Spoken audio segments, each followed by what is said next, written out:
প্রিয় শিক্ষার্থী, আসসালামু আলাইকুম। জামালপুর সরকারি বালিকা উচ্চ বিদ্যালয়ের অনলাইন ক্লাস থেকে আজকে আমি বাংলাদেশ বিশ্ব পরিচয় সপ্তম শ্রেণী গত ক্লাসে আমি ক্লাসটা নিয়েছিলাম, কিন্তু অত্যন্ত দুঃখের বিষয় যে ক্লাসটা ওয়াইফাই সংযোগ বিচ্ছিন্ন হওয়ার কারণে ক্লাসটা পুরোপুরি রেকর্ডিং না হওয়ায় ক্লাসটা লোড দেওয়া হয়নি, আপলোড করা হয়নি। তাই ক্লাসটা আবার পুনরায় নিতে হচ্ছে। গত ক্লাসে আমি নবম অধ্যায় বাংলাদেশে প্রবীণ ব্যক্তি ও নারীর অধিকার নিয়ে কথা বলছিলাম। আজকেও আমাকে এটা নিয়েই কথা বলতে হবে। তাহলে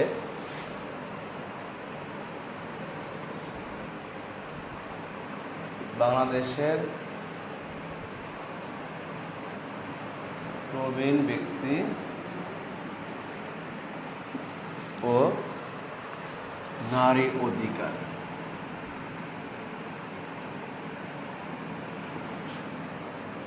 আজকের আলোচনার বিষয় বাংলাদেশ বিশ্ব পরিচয়ে নবম অধ্যায় বাংলাদেশের প্রবীণ ব্যক্তি ও নারীর অধিকার।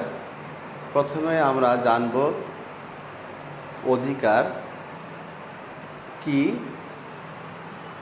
তারপর জানব প্রবীণ ব্যক্তি কারা এবং প্রবীণ ব্যক্তিরা কি ধরনের সমস্যার সম্মুখীন হন এবং তাদের কি কি অধিকার পাওয়ার কথা। তাহলে প্রথমে আমরা জেনে নেই অধিকার কি।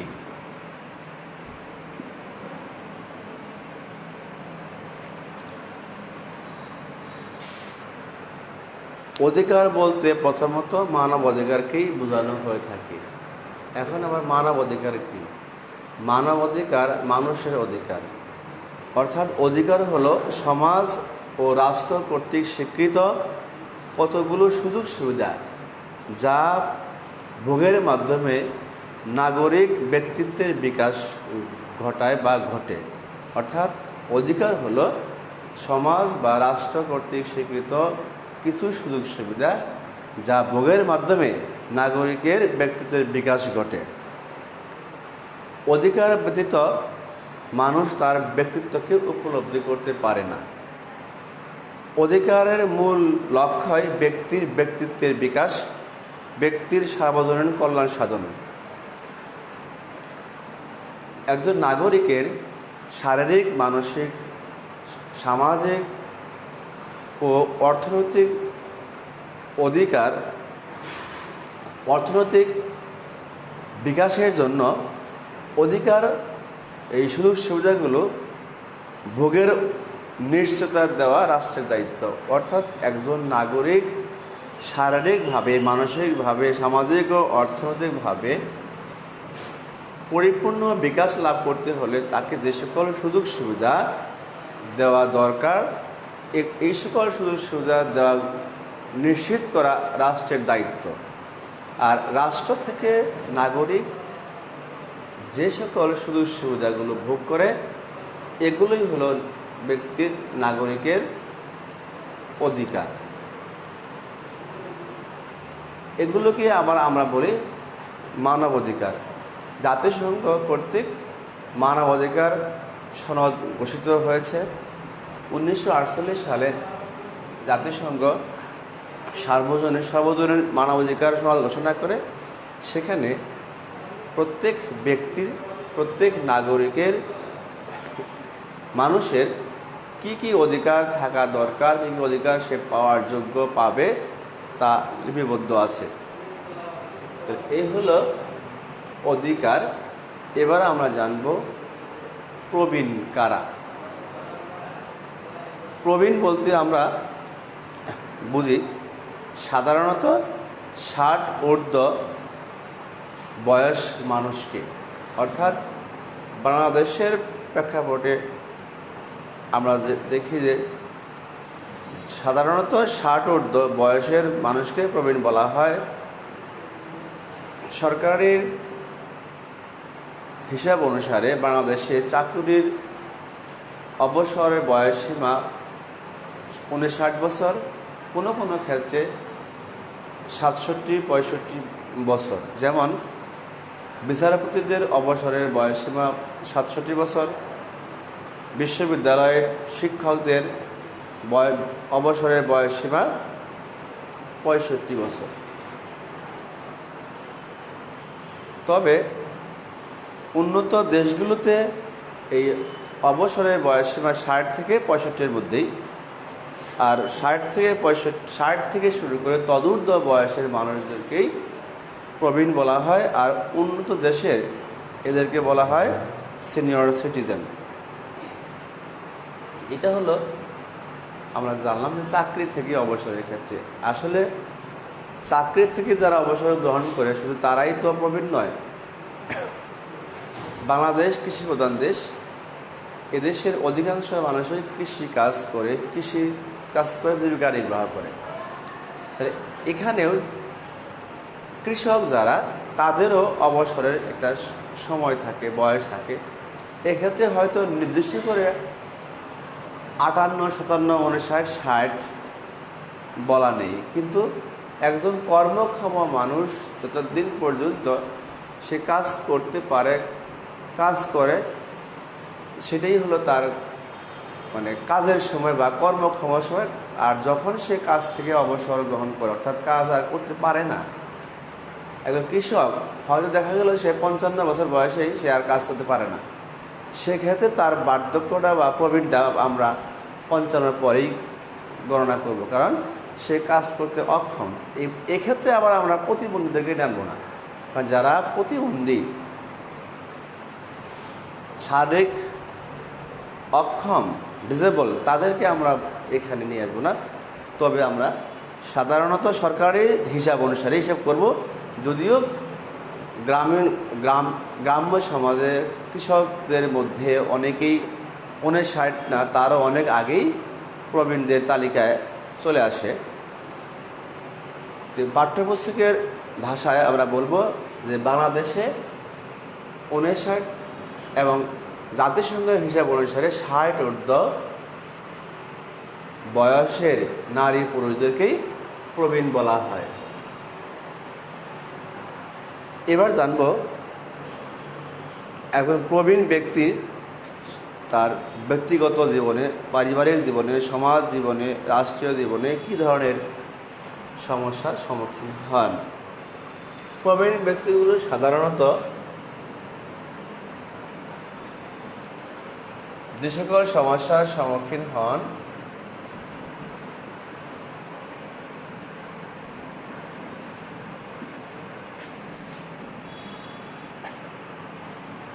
তার মধ্যে কিছু উল্লেখযোগ্য সমস্যা আমরা এখানে আলোচনা করব।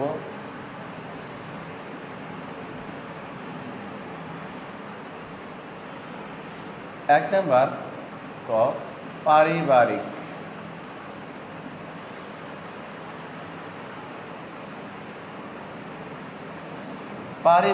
সমস্যা, অর্থাৎ পরিবারে তিনি কী কী সমস্যার সম্মুখীন হন। একসময় বাংলাদেশে 51বর্তী পরিবারের ব্যবস্থা ছিল। সে সময় পরিবারের প্রবীণদের বেশ একটা সম্মানজনক অবস্থান ছিল। আর বর্তমানে 51বর্তী পরিবার ভেঙে ছোট ছোট একক পরিবার গড়ে ওঠার কারণে প্রবীণরা অবহেলিত এবং এর ফলে তারা বিভিন্ন সমস্যায় জর্জরিত হচ্ছে। যেমন কোনো বাবা মায়ের সন্তান যখন প্রাপ্তবয়স্ক হয়ে বিয়ে করে, তারা যখন আলাদা সংসার গঠন করে, তখন তারা বাবা মার নিয়ন্ত্রণে থাকে না। দেখা যাচ্ছে যে বাবা মার প্রাপ্ত সম্পত্তি সন্তানদের মধ্যে বন্টন হয়ে যায়। তখন সেই সম্পত্তি সন্তানরাই দেখাশোনা করে, সেখানকার আয় এবং সেই আয় থেকে প্রাপ্ত অর্থ তারা নিজেরাই ব্যয় করে। এক্ষেত্রে বাবা মায়ের যতটুকু প্রয়োজন হয়তো ততটুকু বাবা মা পান না, যে কারণেই অর্থনৈতিক জীবনে এই সকল বাবা মায়েরা, প্রবীণ ব্যক্তিরা এই পারিবারিক জীবনে বেশ একটা সমস্যার সম্মুখীন হন। স্বামী স্ত্রীর ও নির্ভরশীল ছেলে মেয়ে নিয়ে গঠিত পরিবার হলো সাধারণত একক পরিবার। একক পরিবারের উদাহরণ দেখা যাচ্ছে আবার যারা শিক্ষিত তারা চাকরি সূত্রে শহরে বা বিভিন্ন অঞ্চলে বাড়ি থেকে দূরে বসবাস করে, যেখানে বাবা মাকে নিয়ে যায় না বা নিয়ে যাওয়া সম্ভব হয় না। এইভাবেও দেখা যাচ্ছে যে প্রবীণরা পরিবার থেকে ধীরে ধীরে বিচ্ছিন্ন হয় এবং একাকিত্ব জীবনযাপন করতে হয়। এছাড়াও কোনো কোনো পরিবারে বাবা মা পরিবারের সাথে থাকলেও দেখা যায় যে ছেলে সন্তান বা পরিবারের অন্যান্য সদস্যরা তাদেরকে সময় দেওয়ার সুযোগ থাকে না, সময় দেয় না। কেননা দেখা যাচ্ছে যে পরিবারের দুজনেই শিক্ষিত চাকরিজীবী, এর ফলে দুজনে চাকরিজীবী হওয়ার কারণে তাদের সন্তানদের দেখাশোনার দায়িত্ব বাবা মায়ের, বৃদ্ধ বাবা মায়ের কাঁধে পড়ে। অনেক সময় বাজার করা পরিবারের অন্যান্য গৃহস্থালী কাজকর্ম করাও এই বৃদ্ধ বাবা মায়ের উপরেই বর্তায়। এর ফলে দেখা যাচ্ছে যে বৃদ্ধ বয়সে প্রবীণ ব্যক্তিরা এই বৃদ্ধ বয়সে বা এই অবসর সময় যেখানে তারা উপভোগ করবে সেখানে তাদেরকে আরও উপরন্ত অনেক কাজকর্ম করতে হয়। পারিবারিক জীবনে এভাবে প্রবীণ ব্যক্তিরা বিভিন্ন সমস্যার সম্মুখীন হয়। অর্থনৈতিক সমস্যা একটি গুরুত্বপূর্ণ সমস্যা। এখানে দেখা যায়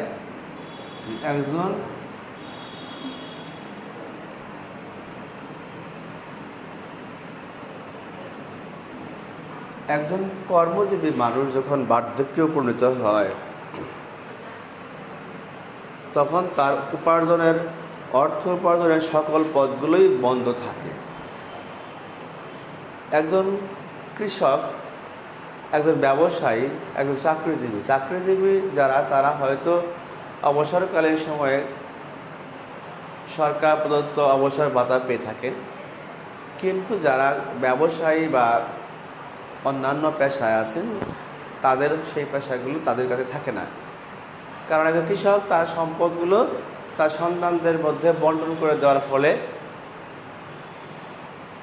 সম্পূর্ণ কর্তৃত্ব সন্তানদের হাতে থাকে। ব্যবসায়িক ক্ষেত্রে দেখা যাচ্ছে যে সেক্ষেত্রে সন্তানদের উত্তরাধিকার শুধু সন্তানরাই ব্যবসা পরিচালনা করে।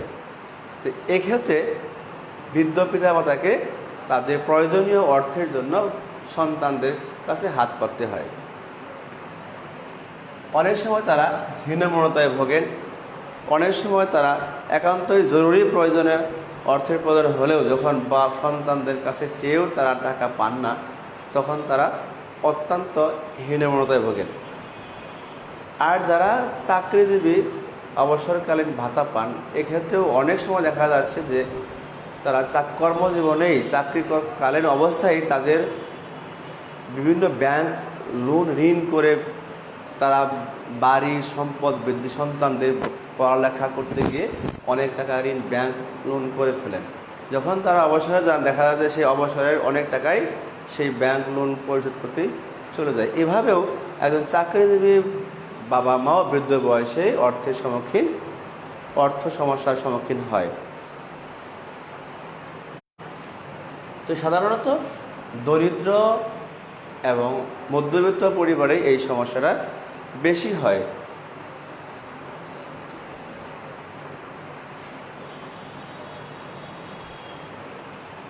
আচ্ছা, বা 3 নম্বর হলো শারীরিক সমস্যা।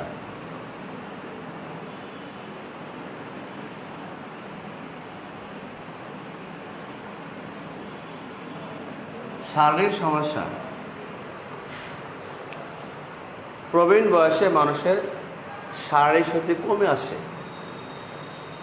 এবং এ সময়ে নানাবিধ রোগ তাদের শরীরে বাসা বাঁধে। এর ফলে শারীরিক সমস্যার সৃষ্টি হয় বা দেখা যায় তাদের যে সময় অত্যন্ত এই সময় আরাম আয়েশ করার প্রয়োজন, কিন্তু অনেক সময় তাদের পক্ষে এই আরাম আয়েশ করার সুযোগ হয় না। দেখা যায় যে তাদেরকে এই বৃদ্ধ বয়সে শারীরিক সমস্যা নিয়েও কাজ করতে হয়। আমরা যদি বাংলাদেশের গ্রাম অঞ্চলের দিকে তাকিয়ে দেখি বা শহর অঞ্চলে দেখি, অনেক রিক্সাওয়ালা অনেক বৃদ্ধ বয়সে রিক্সা চালায়। গ্রামে অনেক বৃদ্ধ বয়সে মানুষ কৃষি কাজ করে, দিনমজুরি কাজ করে শারীরিক সমস্যা নিয়ে। তো এই শারীরিক সমস্যাও বৃদ্ধ বয়সে একটা সমস্যা, যে সময়ে অনেক সময়ে অসুস্থ অবস্থায় প্রয়োজনীয় চিকিৎসা সুবিধাও তারা পান না।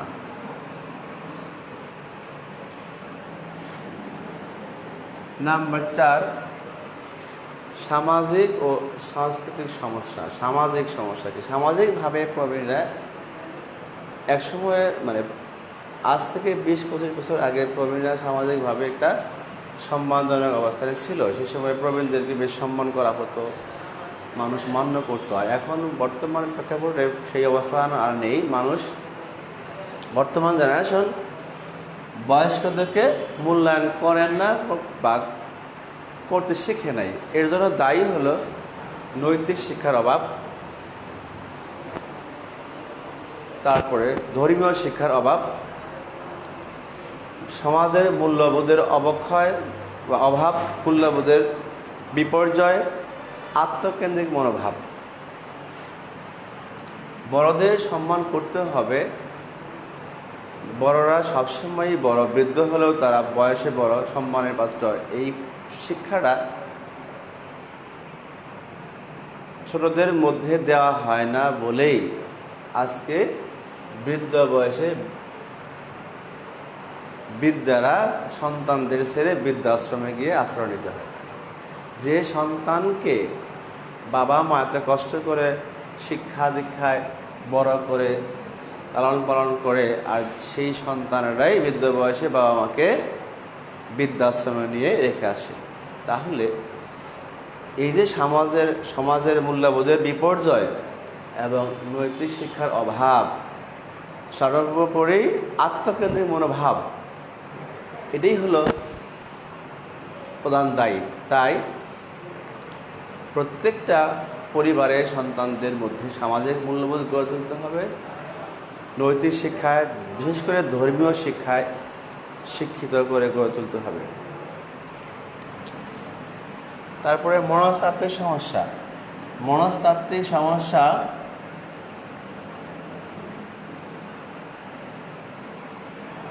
হলো পরিবার ও সমাজের প্রবীণদের কণ্ঠস্বর অবস্থায় তাদের মধ্যে এক ধরনের হীনমন্যতা জন্ম দেয়।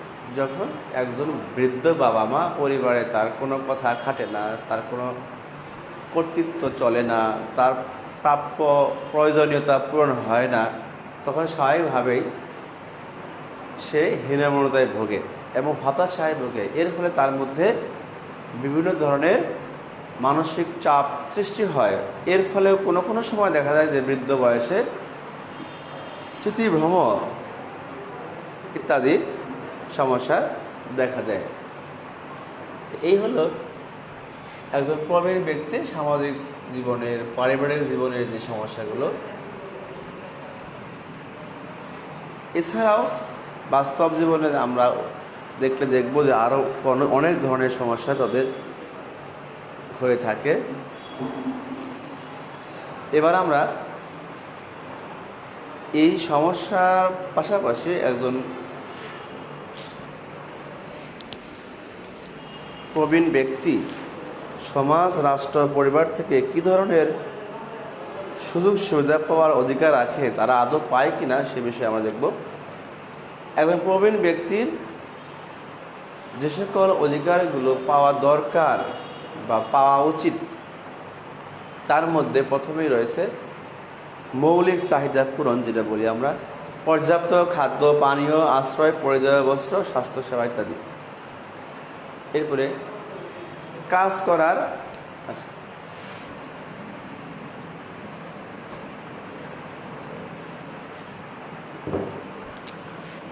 অধিকার।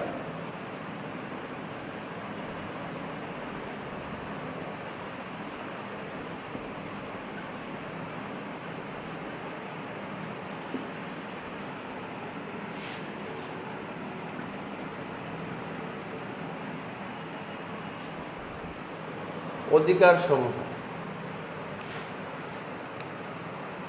1 নম্বর,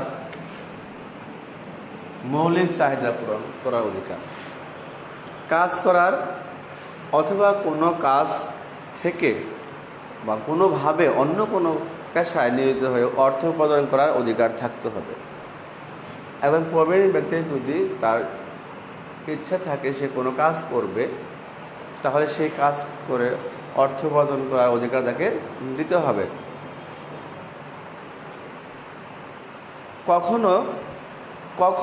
কখন কোন পর্যায়ে তিনি চাকরি বা কর্ম থেকে কাজ থেকে অবসর গ্রহণ করবেন এ বিষয়ে তাকে সিদ্ধান্ত নেওয়ার অধিকার দিতে হবে বা সিদ্ধান্ত নেওয়ার অধিকার তার থাকবে। নিজের পছন্দ ও খাপ খাইয়ে চলার এমন একটি সুন্দর নিরাপদ পরিবেশে বসবাস করার অধিকার তার থাকবে। যথাযোগ্য শিক্ষা প্রশিক্ষণ গ্রহণের অধিকার এবং যত দীর্ঘ সময় সম্ভব পরিবারের সাথে বসবাস করার অধিকার তাকে দিতে হবে। সে যদি পরিবারের সাথে থাকতে চায় তাকে অবশ্যই পরিবারের সাথে থাকতে দিতে হবে। কিন্তু দেখা যায় যে আমাদের শিক্ষিত সমাজে বিশেষ করে যারা একক পরিবার শহরে বসবাস করে এদের ক্ষেত্রে অনেক সময়ই এটা সঠিকভাবে ঘটে না বা হয় না। বাবা মা গ্রামের বাড়িতে পড়ে থাকে, সন্তান ছোট্ট সংসার নিয়ে শহরে বাসা বাড়িতে জীবনযাপন করে। তাহলে আমরা এখানে দেখলাম যে একজন প্রবীণ ব্যক্তি তার স্বাধীন সংশ্লিষ্ট এইসব অধিকারগুলো স্বাধীনভাবে সে এই সকল সুযোগ সুবিধা পাওয়ার অধিকার রাখে। এছাড়া কিছু অধিকার আছে অংশগ্রহণমূলক অধিকার, যেমন বিভিন্ন নীতি নির্ধারণ ও তা বাস্তবায়নের অংশগ্রহণের অধিকার। পরিবারে বা সমাজে যখন কোনো বিষয়ে কোনো গুরুত্বপূর্ণ বিষয়ে সিদ্ধান্ত গ্রহণ করা হয় সে বিষয়ে ওই প্রবীণ ব্যক্তি বৃদ্ধ বাবা মার অংশগ্রহণের অধিকার থাকবে, যা আমাদের সমাজ ব্যবস্থায় দেখা যায় না। স্বাস্থ্য সাধ্য অনুযায়ী সমাজের উন্নয়নমূলক কাজ করার অধিকার থাকবে। সংগঠন গড়ে তোলা এবং আন্দোলনে অংশগ্রহণ করার অধিকার থাকবে। একজন প্রবীণ ব্যক্তি তার অবসরকালীন সময়ে সে কিছু সমাজ সেবামূলক কাজ করবে, কিছু সামাজিক সংগঠন যা সমাজের কল্যাণকর হয় এমন সংগঠন গড়ে তুলবে। এই সকল বিষয়ে পূর্ণ স্বাধীনতা বা পূর্ণ অধিকার ভোগ করার ক্ষমতা থাকবে। এছাড়াও পরিচর্যা সংশ্লিষ্ট অধিকার।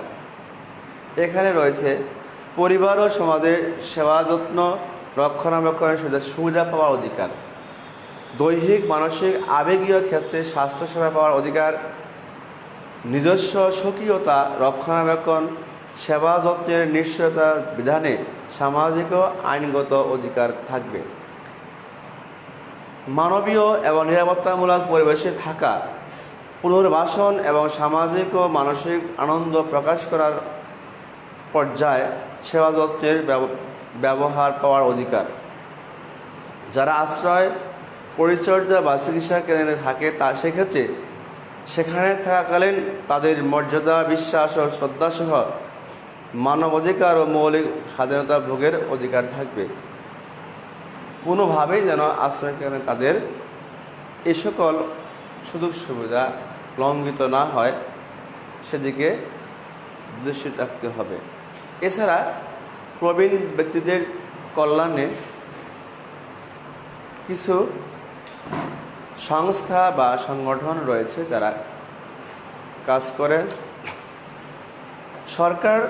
সরকারিভাবেও কিছু কার্যক্রম রয়েছে যে প্রবীণদের কল্যাণে করণীয়। আমরা কি করি? সরকারি সেবাসমূহ সরকারি সেবা সমূহ। সরকারি সেবার মধ্যে আছে অবসর ভাতা। অবসর ভাতা যারা সরকারি চাকরিজীবী চাকরি শেষে তারা অবসরকালীন সময়ে একটা পেনশন বা পারিবারিক পেনশন যদি বলা হয় ভাতা পাবেন।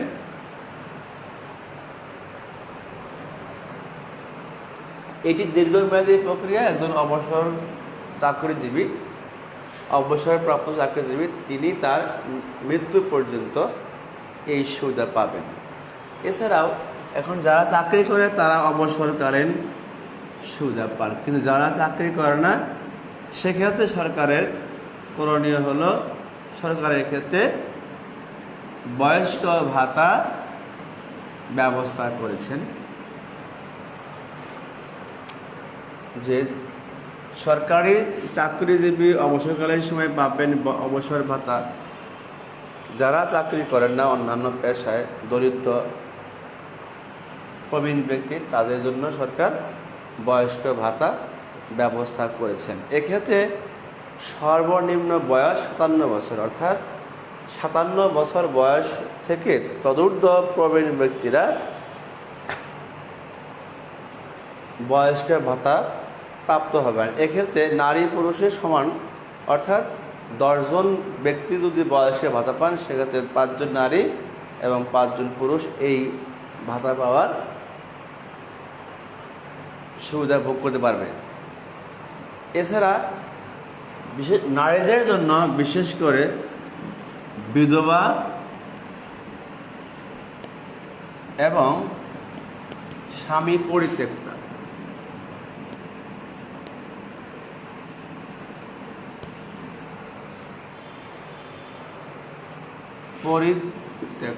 অর্থাৎ যারা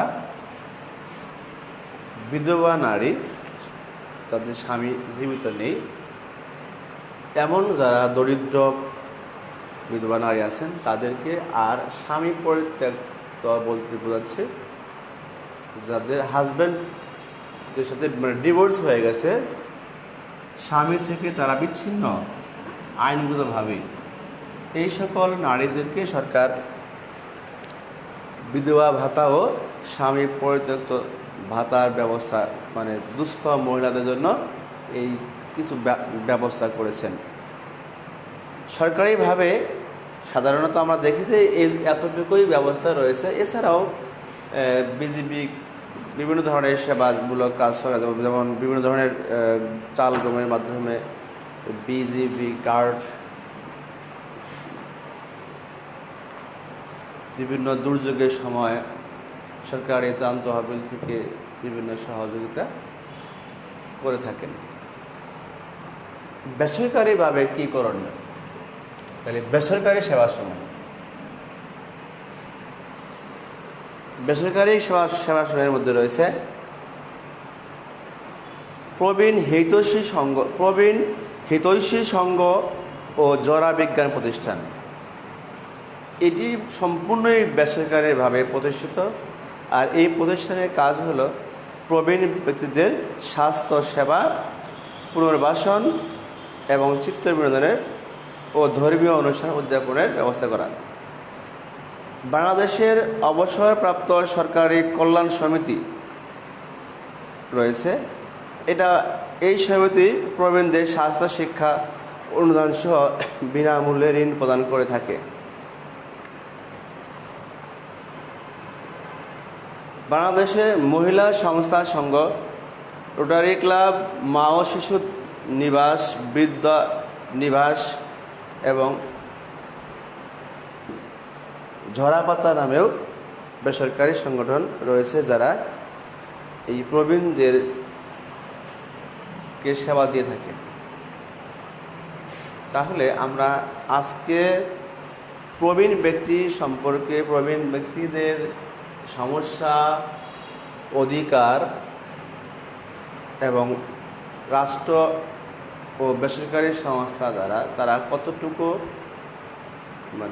প্রবীণদের জন্য সেবা দান করতেছে সে সম্পর্কে জানলাম। এর পরের ক্লাসে আমরা নারী অধিকার এবং নারীর সমাজে নারীর অবস্থান,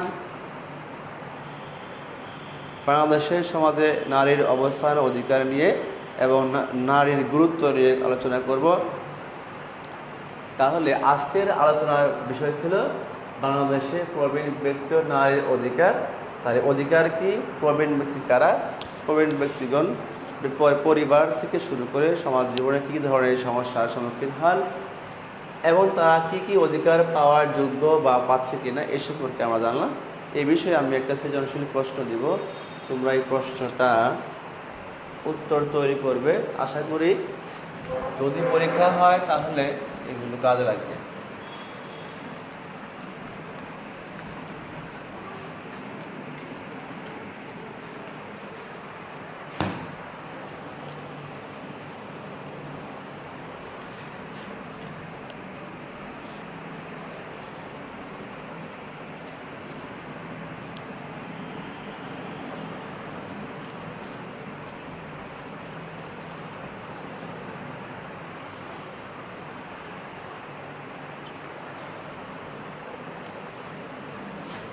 উদ্দীপক: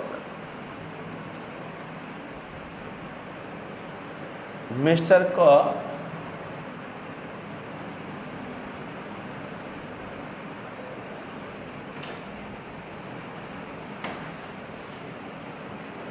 অবসরপ্রাপ্ত একজন শিক্ষক।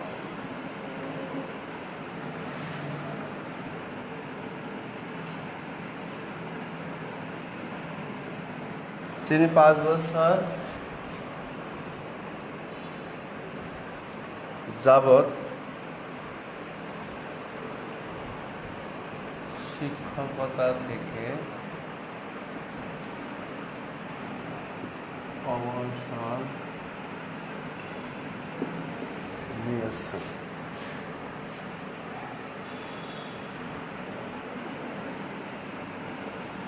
সংসার জীবনে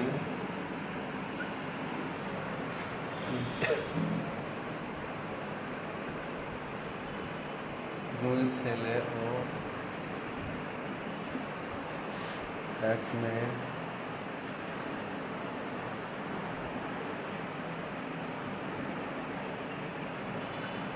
ছেলেরা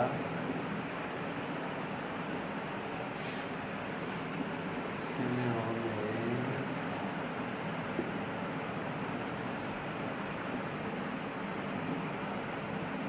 ছেলেরা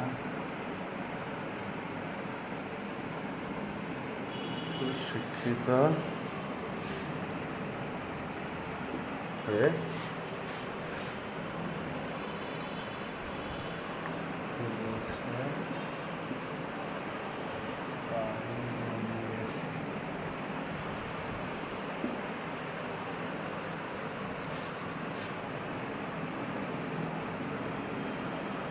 বর্তমানে তিনি সস্ত্রীক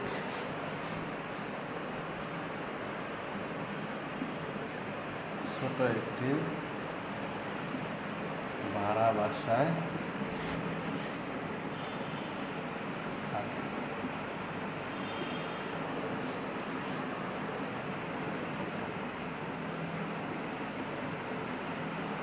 ছেলেমেয়েরা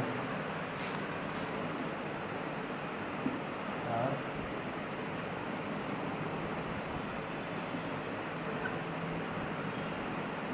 তেমন খবর নেই।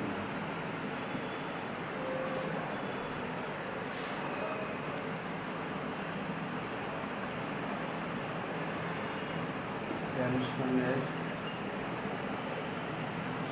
টাকাগুলো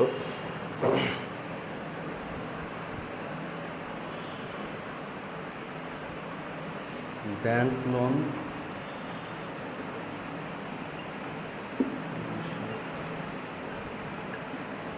করতেই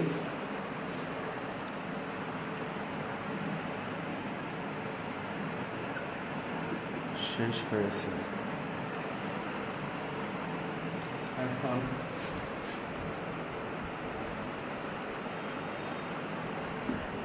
বৃদ্ধ বয়সে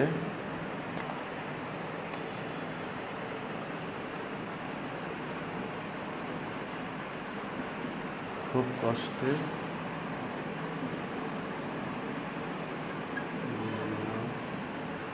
দিনাবতী পায়।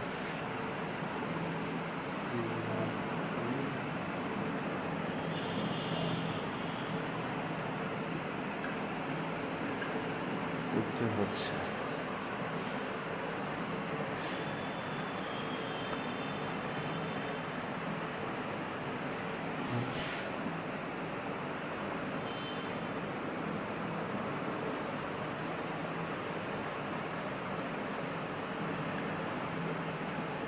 অসহায় বোধ করে।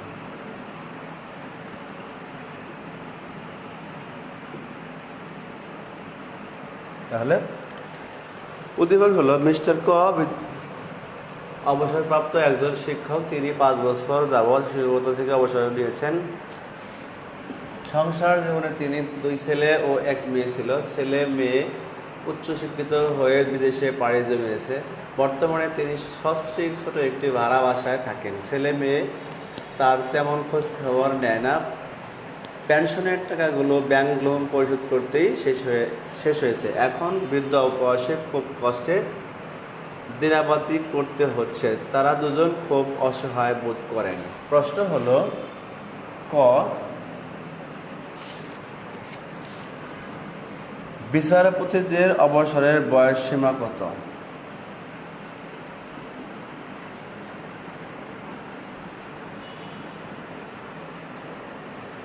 বিচারপতিদের অবসরের বয়স সীমা কত? খ, প্রবীণরা হীনমন্যতায় ভোগে কেন?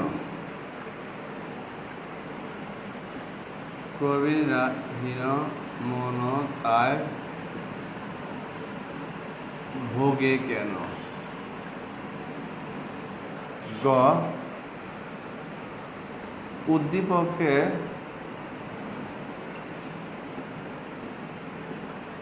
মিস্টার কয়ের মতো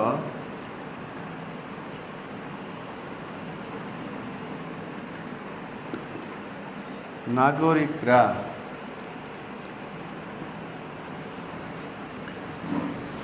কি কি সমস্যার সম্মুখীন হয় তা বর্ণনা করো।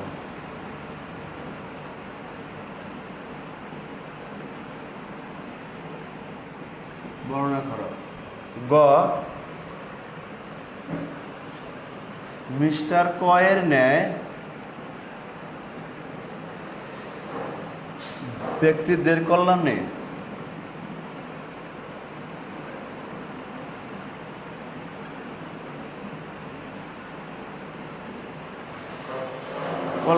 পরিবার, সমাজ ও রাষ্ট্র কি করণীয়?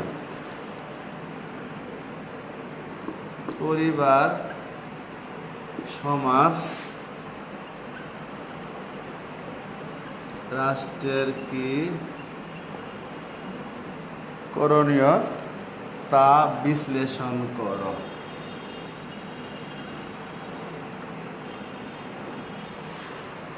তাহলে প্রশ্নগুলো আবার শুনে রাখো।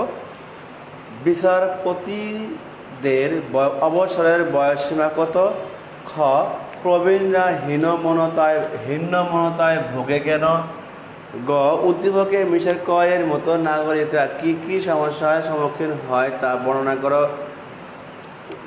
উদ্দীপকে মিস্টার কয়ের ন্যায় ব্যক্তিদের কল্যাণে পরিবার, সমাজ, রাষ্ট্রের কি করণীয় তা বিশ্লেষণ করো। এই ছিল আজকের মতো। সবাই ভালো থাকো, সুস্থ থাকো। আসসালামু আলাইকুম।